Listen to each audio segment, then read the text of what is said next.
আমার এক সময় মানে কি বলবো ভাই, আমি আসলে ফেসবুকে আসি যে আমার মানুষ চেনার পর যে আমি এই জায়গাতে আসবো আমি নিজেও কল্পনা করতে পারিনি। আমার ফোন কেনার সামর্থ্য ছিল না। মানুষের কাছে 200-100 টাকা করে নিয়ে আমি ফোন কিনছি।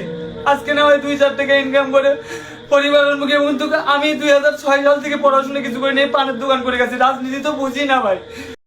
নাট্যকবি রঞ্জু ভাই যদি পেটের দায়ে আওয়ামী লীগের কোনো প্রোগ্রামে গিয়ে নাট্য কিংবা গান করে যদি সে আওয়ামী লীগের ছাত্রলীগের কর্মী হিসেবে গণ্য হয়, তাহলে ভাই আপনাদের কাছে প্রশ্ন, এতদিন যারা আওয়ামী লীগের কাছে ভোট বিক্রি করে এতদিন চলছে, তাহলে তারা কি আওয়ামী লীগের কোনো কর্মী হিসেবে গণ্য হবে না?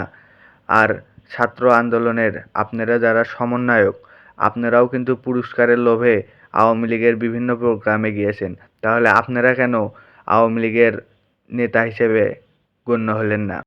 আপনাদের যোগ্যতা নেই কাউকে বেকার অবস্থায় থাকাকালীন চাকরি কিংবা কর্মর ব্যবস্থা করে দেওয়ার, অথচ মিথ্যা অপবাদের কারণে একজন সফল মানুষকেও আপনারা মিথ্যা মামলা বা মিথ্যা অজুহাত দেখাইয়া তার ধস নামাতে যাচ্ছেন। ছাত্র আপনারাও, ছাত্র কিন্তু আমরাও। হয়তো আপনারা সামনে থেকে আন্দোলন করেছেন আর আমরা হয়তো পিছন থেকে আন্দোলন করেছি। তো ভাইয়া একটা কথা মাথায় রাখবেন, এই রঞ্জু ভাইয়ের মতো কন্টেন্ট ক্রিয়েটর যারা আছে তারা যদি না থাকতো তাহলে কিন্তু আপনাদের আন্দোলন সফল হতে পারতো না।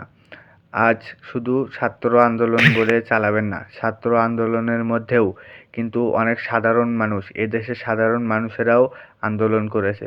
আর আপনারা এদেশের মানুষের ভোটের মাধ্যমেও কিন্তু সরকার গঠন করেননি। সেহেতু ভাইয়া মাথায় রাখবেন, ওই গদিতে বসে আপনারা যা বলবেন, যা আদেশ করবেন তা কিন্তু এদেশের মানুষ মেনে নেবে না। এদেশের যত কন্টেন্ট ক্রিয়েটর কিংবা টিকটকার, ইউটিউবার, আমরা সবাই রঞ্জু ভাইয়ের সঙ্গে আছি।